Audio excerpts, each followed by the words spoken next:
Dr. Ljiljana Tomović, redovni profesor na Biološkom fakultetu Univerziteta u Beogradu. Ekspert je za diverzitet gmizavaca, populacionu ekologiju i zaštitu prirode. Diplomirala je, magistrirala i doktorirala na Biološkom fakultetu Univerziteta u Beogradu.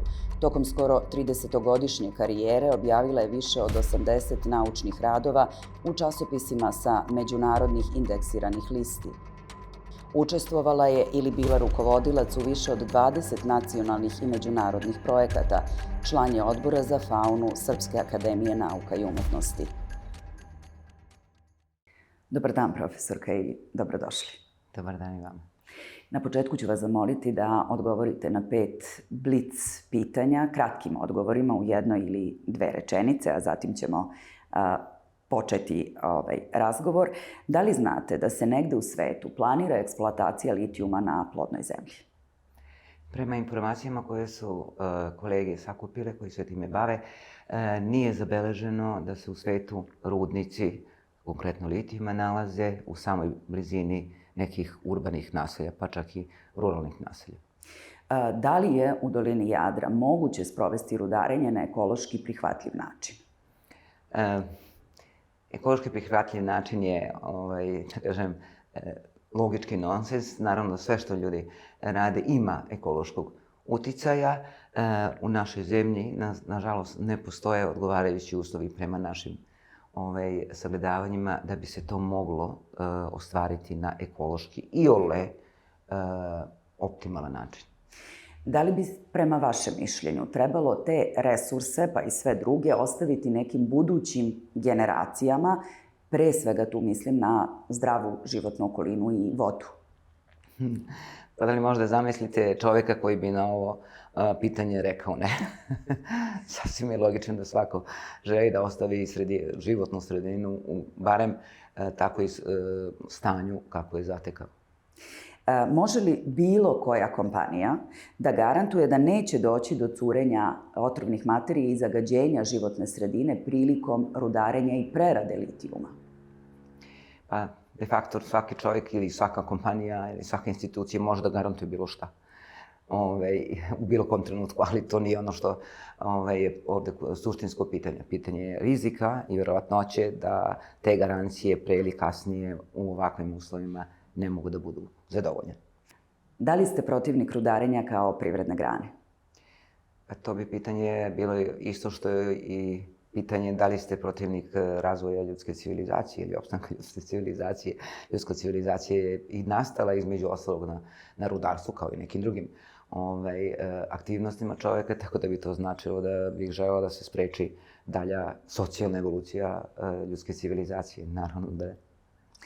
Hvala vam na ovom prvom setu odgovora. Ovo su pitanja koja postavljamo svim našim gostima, a sada prelazimo na ono što je zapravo vaša sfera delovanja i interesovanja, fokusirano na vaša istraživanja i naučni rad u dolini Jadra. I za početak nam recite u kom vremenskom periodu ste sa svojim timom istraživali u dolini Jadra i kako ste uopšte počeli da se bavite ovom temom?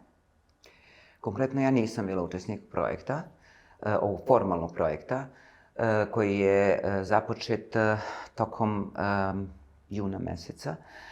Barem aktivnosti, terenske aktivnosti, istraživači su započeli tokom juna meseca i realizuju se u junu i julu mesecu 2020. godine. U tom istraživanju su je učestvovalo 15 istraživača, uglavnom su, da kažem, skoro svi su bili doktori nauka, iz 5 institucija u Republici Srbiji, naučnih institucija. To je Biološki fakultet Univerziteta u Beogradu, koji je bio i nosilac ovog projekta, zatim Institut za biološka istraživanja Siniša Stanković Univerziteta u Beogradu, Institut za multidisciplinarne studije Univerziteta u Beogradu, Prirodnjački muzej u Beogradu i Prirodno-matematički fakultet Univerziteta u Nišu. To su bile moje kolege, biolozi, znači i botaničari i zoolozi, koji su svoja terenska istraživanja realizovali u trajanju od 3 do 5 dana po grupi. Bilo je ukupno 7 grupa, ali o tome ću nešto kasnije detaljnije reći. I inicijativa za početak ovog formalnog projekta je bilo od strane Rio Tinta. Rio Tinto je u sklopu svojih, da kažem, aktivnosti koje su podrazumevale dobijanje podataka o tome kakvi će efekti biti na različite oblasti u Srbiji, je u suštini ponudio Biološkom fakultetu da bude realizator studije koja će se baviti aspektom biodiverziteta na tom području. To je bilo 2020. godine, odnosno pregovori su počeli još pre toga, znači u 2019. godini, a sama realizacija terenskih istraživanja je bila tokom juna i jula 2021. godine. Koji aspekti doline Jadra su tom prilikom konkretno istraživani i šta je bilo u fokusu te analize? Pa, kolege su radile, da kažem, preciznije, kvalitativnu i delimično kvantitativnu analizu stanja biodiverziteta. To nije studija uticaja, o kojoj svi pričaju, koja je naravno zakonska obaveza. Kasnije ovo je bila samo da se evidentira koje sve biljne i životinjske vrste, koja staništa i ekosistemi postoje na području doline Jadra, znači na području koje je predviđen budućim aktivnostima. Znači, samo da se evidentiraju koje su vrste, donekle i njihove status populacije, znači do neke mere se u nekim slučajima može proceniti i brojnost i gustina populacija, kao i potencijalni uticaj na te populacije živih bića koje bi se mogle ti uticaji koji bi se mogli desiti u slučaju aktivnosti koje su predviđeni predloženim projektom. Da kažem, neki način ovo je bilo neadekvatno. Jer rekla sam već da su istraživači radili između 3 i 5 dana i to samo praktički u jednoj sezoni, što je u potpunosti nedovoljno za bilo kakve studioznije zaključke i moram reći da je i u odnosu na ovo su zaključci bili više nego nepovoljni po onoga koje je naručio od posla. Šta zapravo čini dolinu Jadra toliko specifičnom? Po čemu se ona razlikuje od ostalih delova Srbije kad je u pitanju prirodno bogatstvo i ekološka važnost? Jedan moj kolega, nažalost pokojni ekolog, sa Univerziteta Sveti Kiril i Metodije u Skoplju, on je bio predavni ekolog, je boravio na tom području radeći neke studije i rekao mi je da nikada nije video na području čitavog Balkana, on je pregazio čitav Balkan, toliko usaglašene, harmonično usaglašene i mozaično raspoređene ekosisteme, prirodne ekosisteme i čovekovim radom nastale ekosisteme kao na području severozapadne Srbije, odnosno tog regiona Valjevskih planina, Gučeva, Mačve, Cera, Jadra, Rađevine i on je bio oduševljen kako to izgleda. Većina biologa i ekologa, čak koji su bili tamo, naravno i koji su boravili, smatra da bi ovo područje trebalo zaštititi kao posebnu predeonu celinu usaglašenosti suživota prirode, ekosistema, životinja i biljaka i ljudskih aktivnosti. To je u stvari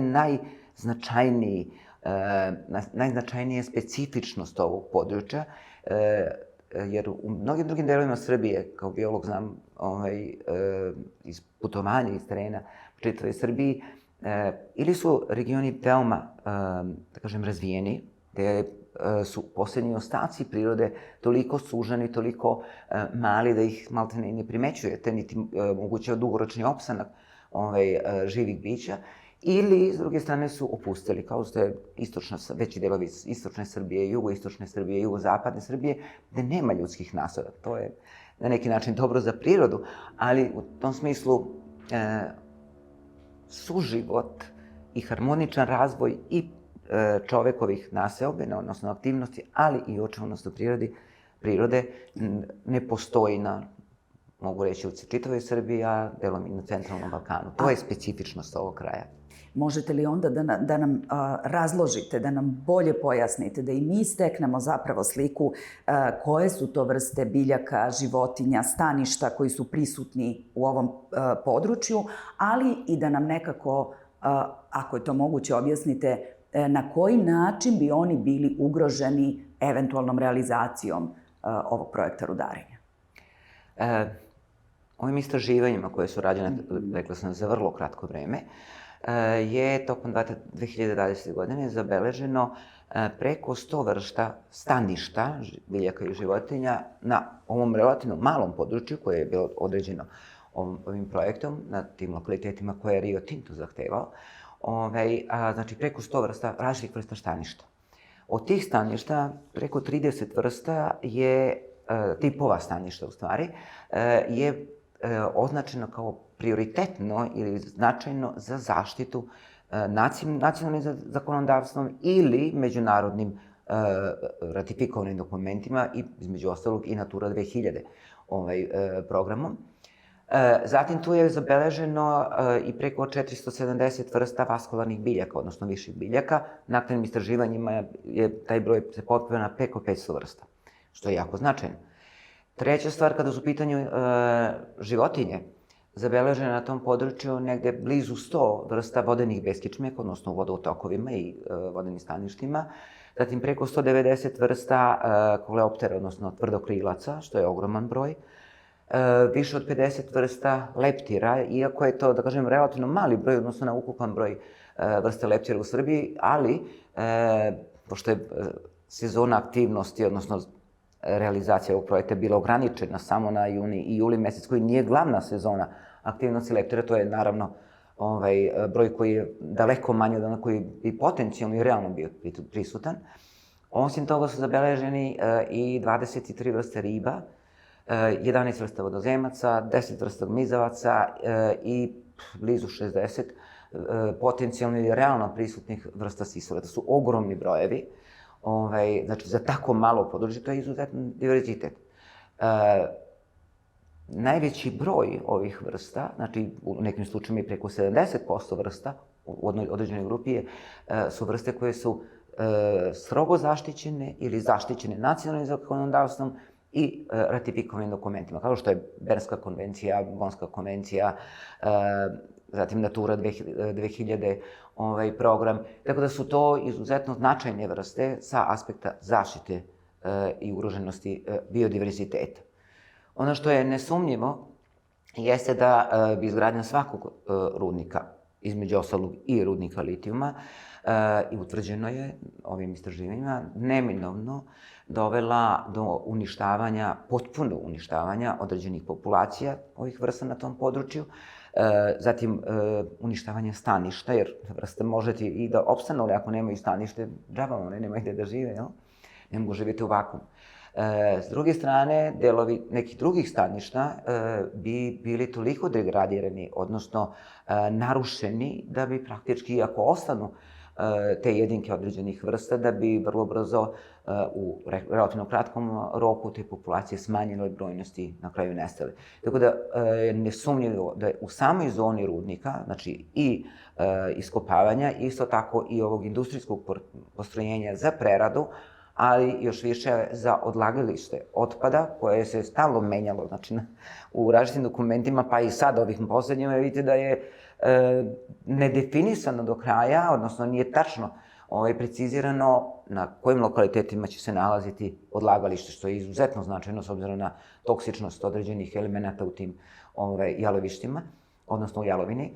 Tako da je to problem što vi dan danas ne znate niti koliko će biti to odlagalište, gde će biti smešteno, u kojim vodotokom, blizini kojih vodotokova i tako dalje, tako dalje. Tako da, s jedne strane imate terestične životinje, odnosno one koje žive i biljke, koje žive na zemljištu, određenom zemljištu, odnosno u tim staništima. S druge strane imate vodene, odnosno akvatične grupe i beskičmenjaka i riba, koje imaju potpuno druge zahteve i na koje njihove populacije na potpuno drugačiji način mogu potencijalno uticati ove radnje, odnosno određeni incidenti koji se mogu desiti u životnoj sredini. I to je veoma, veoma raznorodno.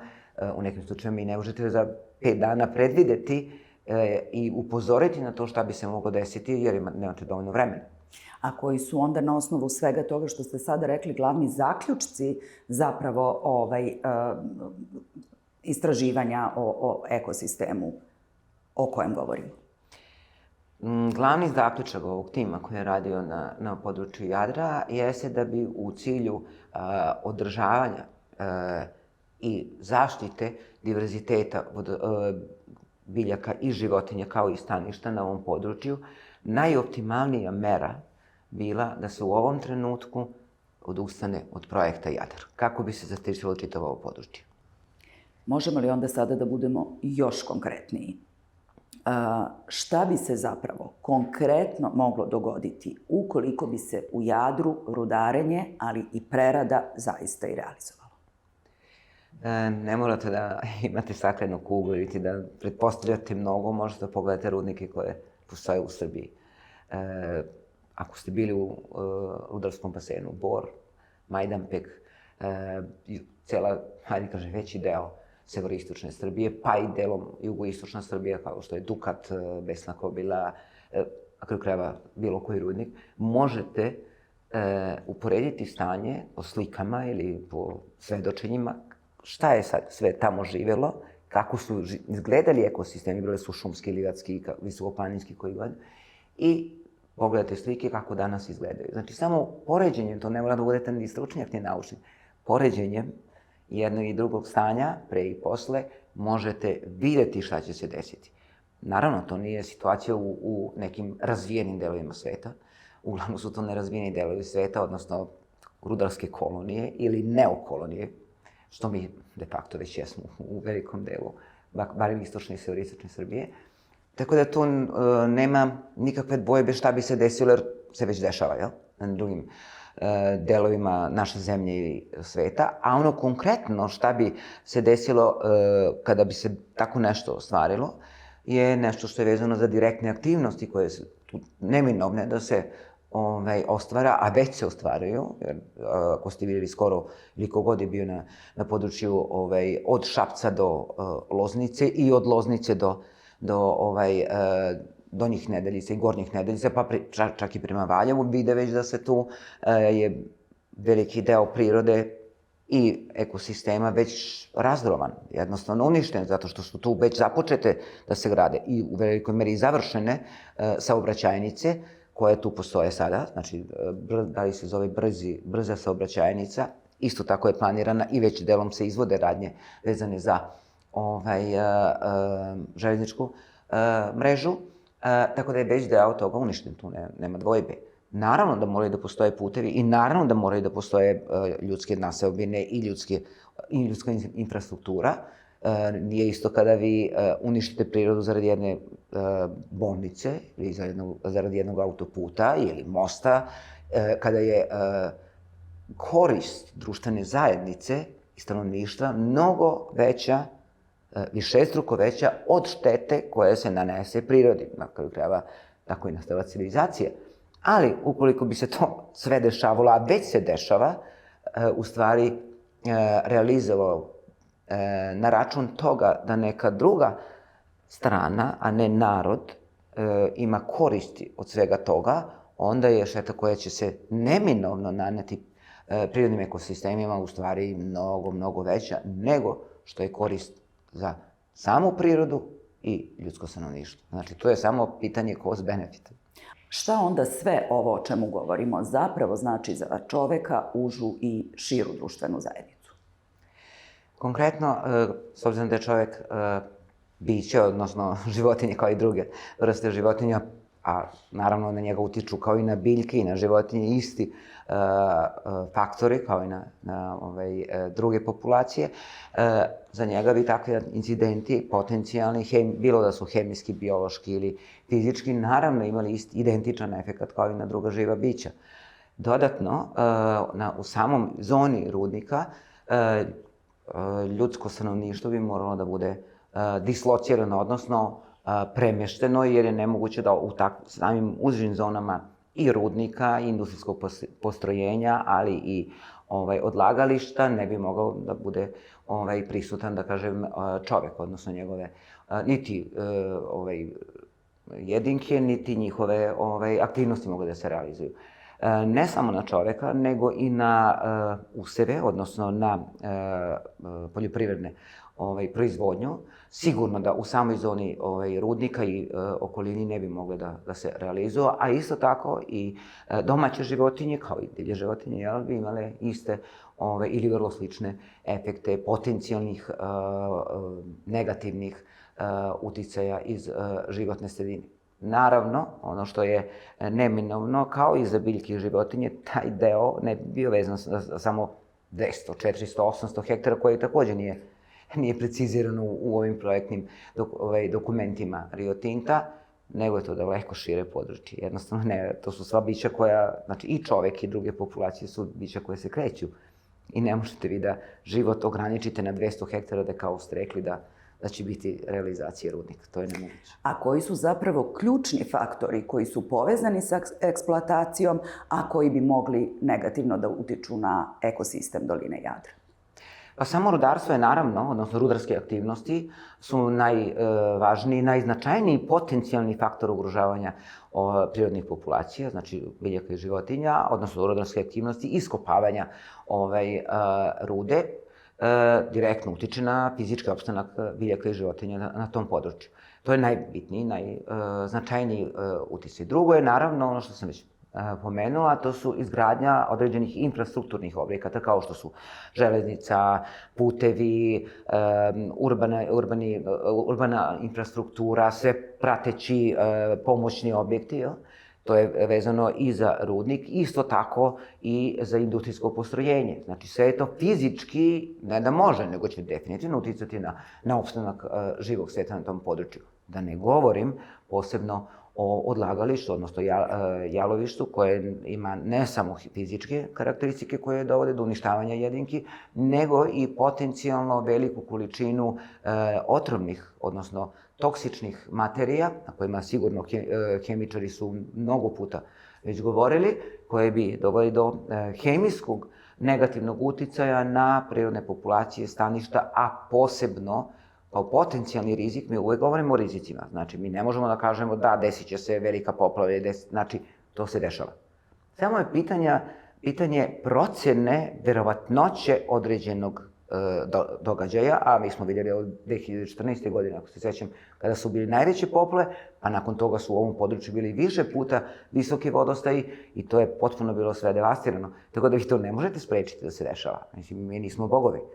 Ali je pitanje samo procene verovatnoće i mogućih uticaja na živi svet. Nesumnjivo je da već sada postoje takvi uticaji, pre svega u vodotokovima, znači doline Jadra i korenite i drugih pritoka su već zabeležene, u stvari, određene aktivnosti koje su dovele do promene i, da kažem, ušančivanja, odnosno ograničavanja vodotokova i promene same strukture vodotokova, koje su već dovele do promene strukture i kvaliteta zajednica vodenih beskičmenjaka, a samim tim kroz lance ishrane i na ribe. Tako da bi akvatične životinje najviše stradale i već stradaju, zato što je već došlo do promjena vodotokova na tom području. Najviše su u stvari ugroženi vodeni ekosistemi i pominjem da ponovo da nije samo 200 ili 400 ili 800 hektara. To je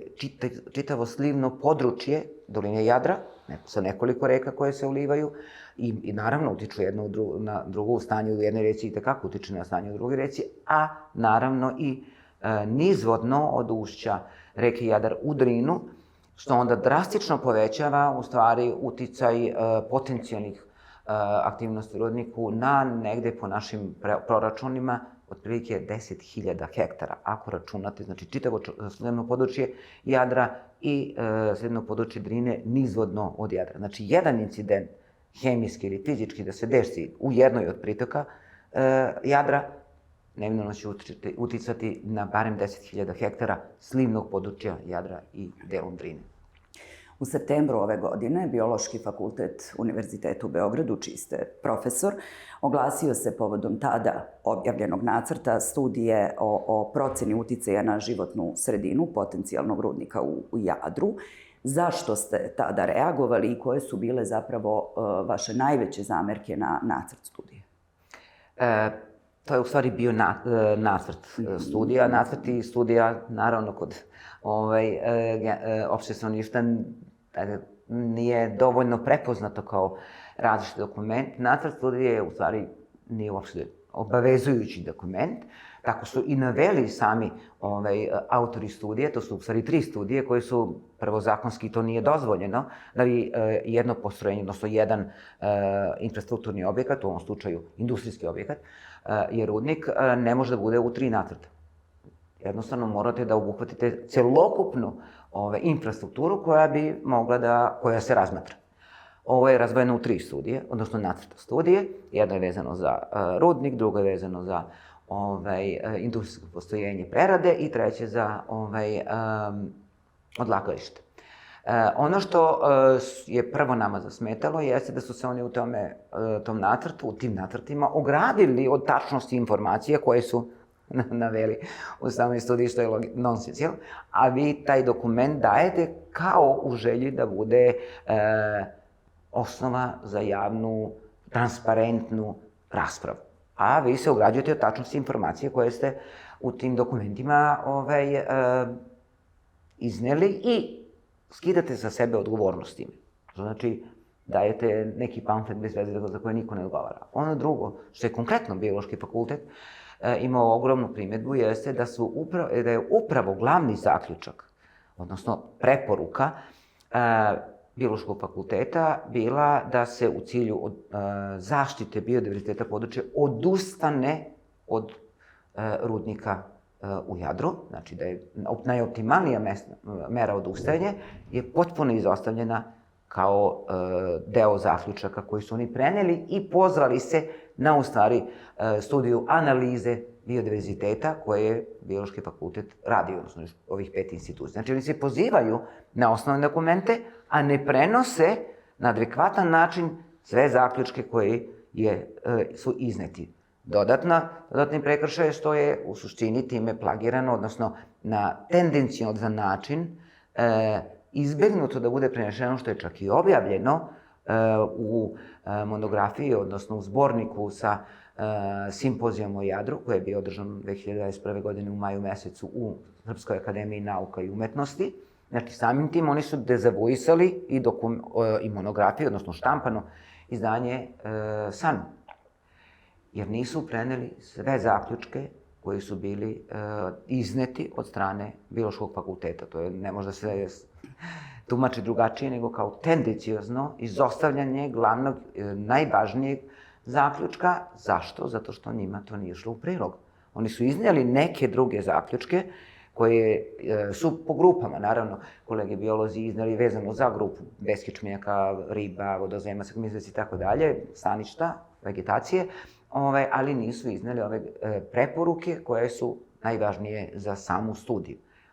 I još jedna stvar koja je za nas kao naučnike potpuno nedopustiva, da u tom međusobnom dogovoru Rio Tinta i Biološkog fakulteta, Biološki fakultet je bio obavezan da poštuje takozvanu tajnu, odnosno dokument o tajnosti informacija, poslovne tajne, pod kojim smo mi bili od početka, u stvari, tog realizacije projekta, da mi nismo u mogućnosti da iznosimo informacije koje stoje u toj analizi, odnosno u rezultatima tog projekta, a pri tome Rio Tinto je mogao i jeste iznosio rezultate koje su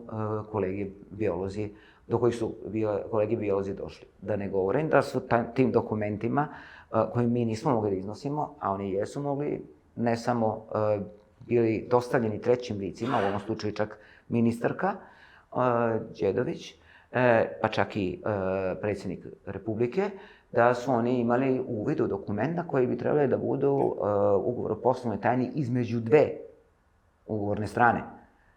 Zašto je dozvoljeno Rio Tintu da trećoj strani, u ovom slučaju bilo ko da je u pitanju, da li je to predsjednik Republike ili običan građanin koji ima dostupnost informacijama o biodiverzitetu po Ustavu Republike Srbije, znači bilo koji građanin sme da ima taj dokument u svojim rukama, apsolutno. U tom trenutku nama nije bilo dozvoljeno da možemo da odgovorimo na adekvatan način kada su ljudi, odnosno odgovorni iz Rio Tinta, taj dokument, odnosno reagovali na taj dokument koji je izdao Biološki fakultet, ako se sećam, krajem septembra ove godine. Postoje li neke mere koje bi zapravo mogle da ublaže tako negativne uticaje rudarenja u Jadru i koje bi to onda konkretne mere ili pristupi bili? U tom dokumentu koji je izneo Biološki fakultet, znači i u analizi studije, odnosno analizi stanja biodiverziteta koji je predat Rio Tintu, a i kasnije u ovoj monografiji koju sam navela i koja je štampana, koja je dostupna javnosti, rezultat simpozijuma, SANU, stoji da postoje, naravno, odgovarajuće mere za ublažavanje posledice eventualnih negativnih efekata određenih radnji, ali da, s obzirom na ovim predviđenih aktivnosti koje su navedene u predloženom projektu, bi one imale samo ograničeno dejstvo kako vremenski, tako i prostorno i da niko ne može da garantuje od stručnjaka koji su tamo radili da bi one mogle da budu efikasne za sve populacije i za sve vrste. Znači, vrlo, vrlo ograničeno dejstvo i u smislu vremenski i prostorno. To je prvo. Za konkretne grupe biljaka i životinja, bilo da su akvatične ili terestrične, su naravno kolege predvidele, znači, određene mere, ekološke mere, to nije prvi slučaj, nisu to jedine aktivnosti koje se dešavaju, jel? Postoje mere koje bi zahtevale ogromna finansijska sredstva, koje da bi se mogle ublažiti posledice i spasli neki delovi ekosistema, ali najveći broj staništa bi bio potpuno uništen na tom području, tu nema dvojbe. Neki deo staništa bi mogao, znači, da se revitalizuje, odnosno da se dovede ukoliko toliko zadovoljavajuće stanje, ali nikada ga ne možete potpuno dovesti u prethodno stanje nakon ovih aktivnosti. To je nonsens koji su neki od kolega na tom simpozijumu pomislili, odnosno iznele kao predlog, ne može da pratite Andu na 100% nikako, pa bez obzira koliko para i vremena imate, jer su ti ekosistemi nastajali 10.000 godina tokom svoje evolucije i mi nemamo pravo da tako nešto, prvo da uništimo potpuno, a drugo ne možemo to da kopiramo evoluciju 10.000 godina. Tako da sve te mere imaju određeno dejstvo i sposobnosti da mogu da budu ublažene, ali garancije da bi one bile efikasne u dužem vremenskom periodu, to apsolutno niko ne može da vam da. Dodatno, što ovakve kompanije rade u ovakvim zemljama, jeste da oni krenu sa svojim aktivnostima, urade ono što su žele da urade, kad bi se završi eksploatacijni period, oni, zahvaljujući pre svega, moram reći, korupcije, a korupcija je najveći problem u zaštiti prirode na celoj planeti, izbegavaju onaj najskuplji proces, a to je proces revitalizacije, odnosno obnavljanja, znači i smanjenja uticaja zaostalih, odnosno jalovišta i rudnika i vraćanje u nekakvo adekvatno, koliko toliko adekvatno stanje. Taj proces revitalizacije samih rudnika i čitavih postrojenja i kompleksa je u mnogim zapadnim zemljama, odnosno civilizovanim zemljama, u stvari najskuplji deo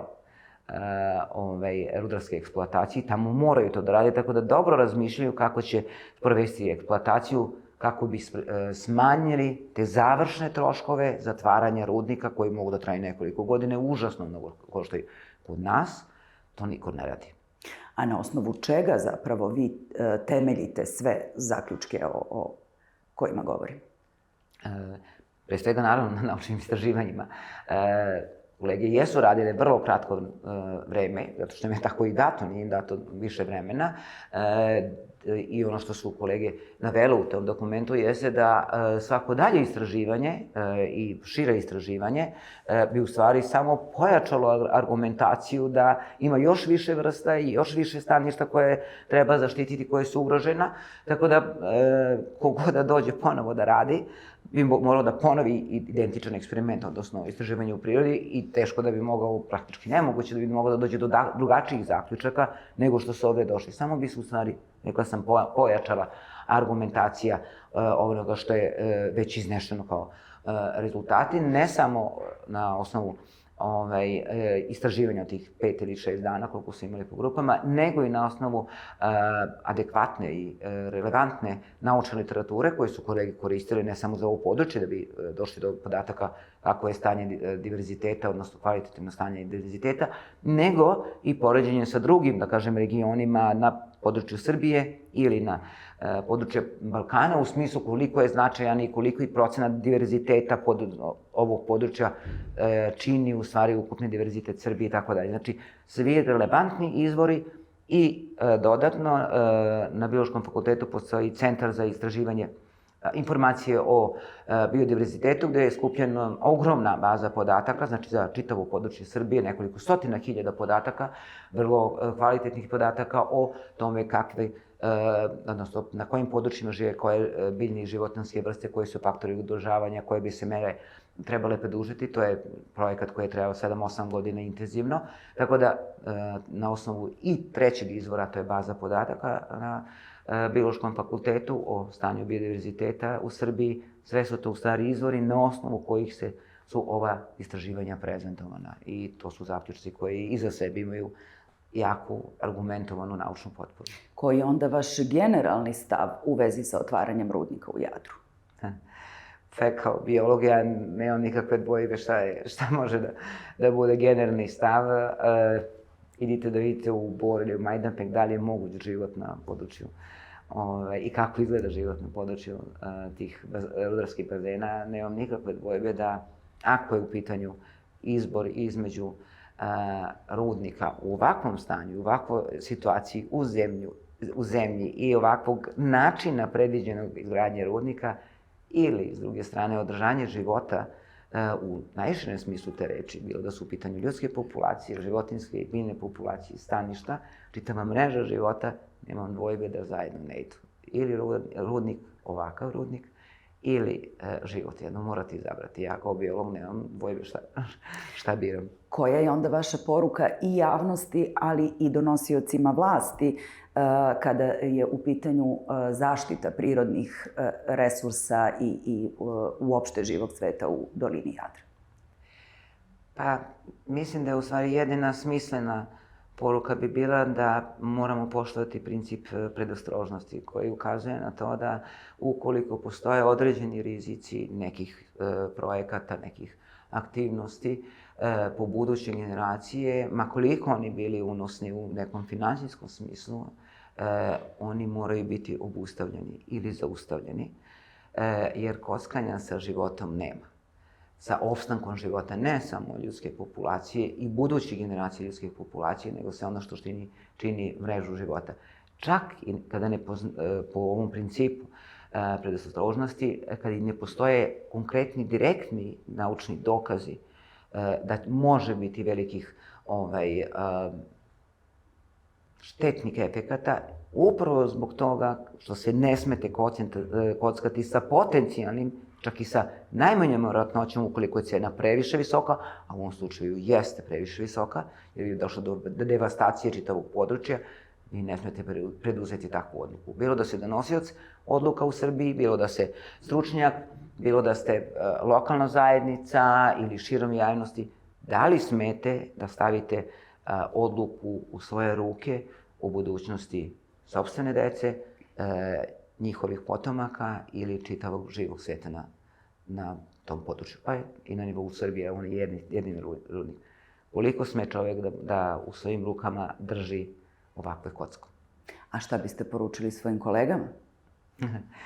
Pa, mi smo već razgovarali o tome, kolegi biolozi su konsenzusom iza svega ovoga, jeste da odemo u ovo područje i da još više istražujemo tamo, nezavisno od ovog projekta koje je financirao Rio Tinto, koji su očekivali da će dobiti pozitivno, odnosno zeleno svetlo, ali nisu dobili, da odemo i da proučimo još više kompleksnost mreže života na ovom području i da još više imamo argumenta zašto bi trebalo ovakav projekat obustaviti na području Jadra.